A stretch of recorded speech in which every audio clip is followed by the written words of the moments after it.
Have you ever gotten to the end of your day and you feel like it was a busy day with lots of activities, but you didn't produce anything, or you felt very unproductive? Yeah, me too, that happens. Our days are filled with so many activities, and many of them can just be time wasters. And so in this episode, we're gonna look at how we can discern the activities that are time wasters and those activities that actually help us to move toward our results. My name is Kim Nash, and welcome to Fill My Cup. Thank you for joining us today. Welcome to our 5th episode of Fill My Cup. Today, we are filling our cups at Stan's Coffee Company in Thompsontown, Pennsylvania. So as we approach year end, this is the time for many of us to evaluate our accomplishments or lack of accomplishments during the year and think about what we hope to accomplish in the new year. But before we dive into our content today, let's review from our previous episode. Last episode, we had Angela Hummel, and we were talking about abundance versus a scarcity mindset. And here's some key takeaways from that episode. We all tend to have that scarcity mindset. We just feel that there isn't enough. And if I win, you lose, or if you win, I lose. So competition is more about getting better than trying to beat someone. And we need to focus on that. It's about making ourselves better. In order to get into more of an abundance mindset, we should spend time with people who have an abundance mindset.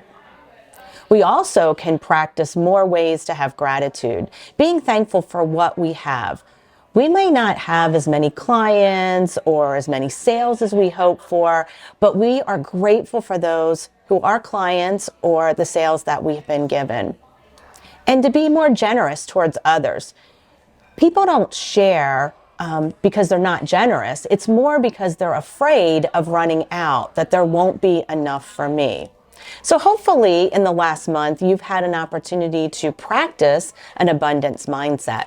So today, what we're going to talk about will be accomplishments and results. Do you ever feel that you're busy all the time and you get to the end of the day and you ask yourself, like, what did I do today? I don't feel like I got anything accomplished. I don't feel very productive. Yeah, me too. It's called distractions. Distractions take us away from reaching our results. Some distractions are important and others are just time wasters. So how do we manage our distractions? First of all, we all desire to achieve results. But to achieve those results, we need to first clearly identify the results we want, put a strategy in place, and then stay focused on that and not drift. So let me share with you what I am learning to do. In the fall of each year, I write down 4 results I want to achieve by the end of the following year. My recommendation is to keep that number small so it's not overwhelming and we can stay focused. Usually I have 2 business results and 2 personal results. So what I'll do, and again, not very high tech here, but what I'll do is I'll get 4 Post-it notes, and on each one of those Post-it notes, I will write one of those results. And then I post it on the wall in my office, so every day I'm looking at those results that I want to achieve. Now, this method works for me, but you may have something different. Whatever it is, the key is to make those results more visible. Annual results can feel overwhelming. So the second step is to break down each result into what I call bite-sized chunks. Let me explain with a revenue example. For just math simplicity, let's say our annual revenue goal is $120,000. And we can break that down then into 12 months of $10,000 per month, or a little over $2,300 per week. And that way we can focus on those small chunks, like I need to get $2,300 in the week, or I need $10,000 in the month. Next, we'll determine how do we get that revenue per week or per month. So being that we're in a coffee house, and I know nothing about running a coffee shop, so I'm just going to take a guess here. If we're selling coffee for $3 a cup, we would need to sell 769 cups of coffee per week, or 110 cups per day if we're open 7 days a week. What do I need to do to sell 110 cups of coffee per day? Well, first of all, I need to identify who's my target audience. And then I can put in place my marketing strategy. What are my promotions? What is it that I need to do to get foot traffic into my coffee shop? I need to have the best coffee around so that I get repeat business. A personal example is when I wrote my book, I knew my goal of writing was to be done by the end of the year. So in the fall of 2021, I said by the end of 2022, I want to have my book written.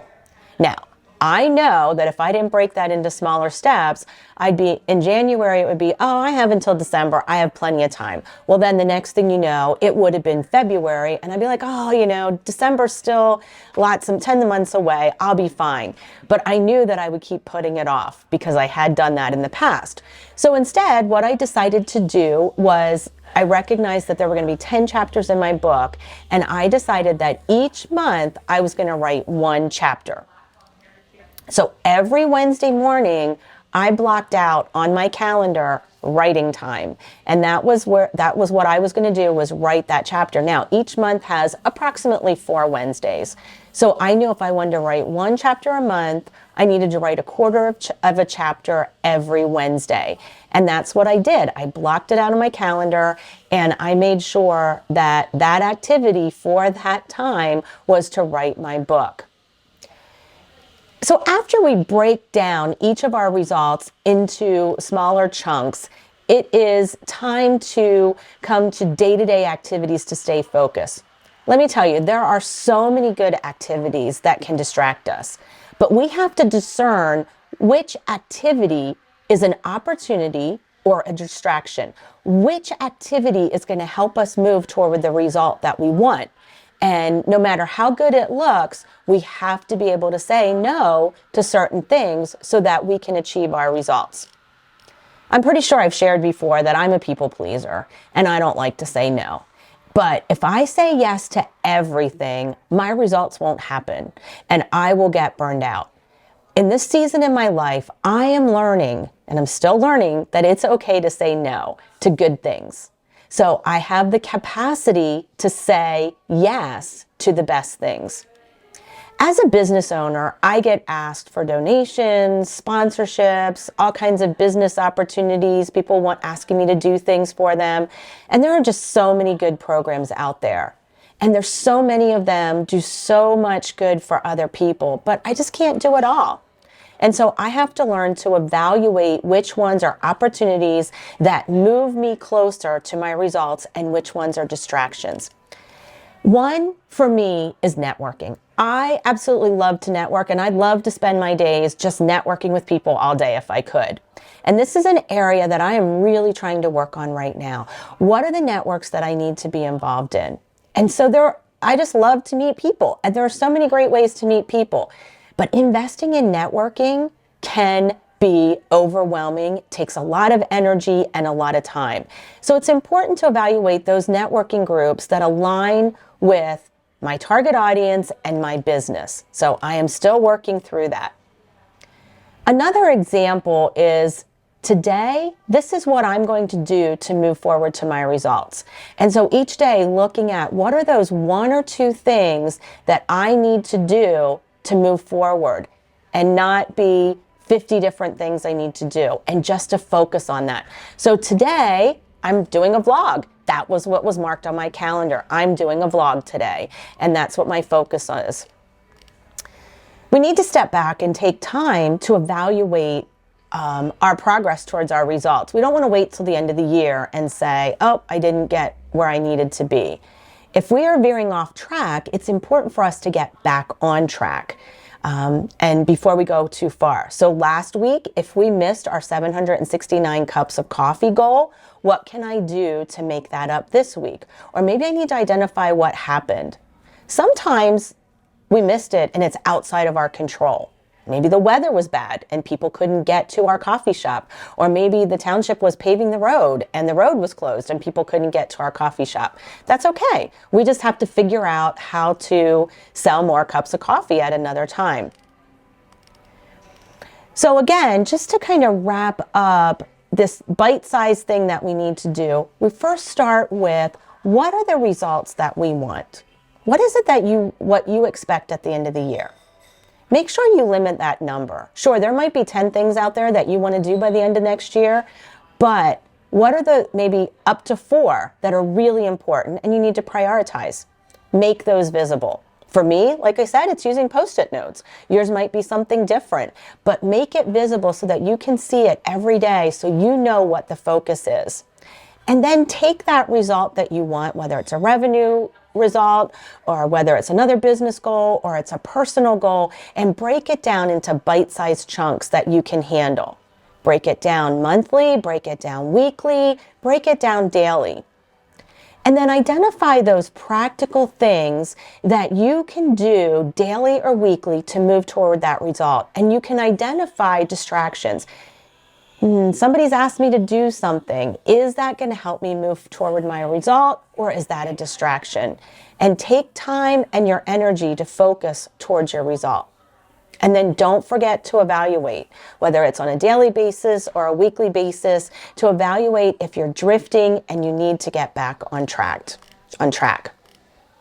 And the last thing is, and this is one that, again, I'm still learning, is learn to say no to the good so you have the space to say yes to the best. If you enjoyed our vlog, please like, share, and subscribe.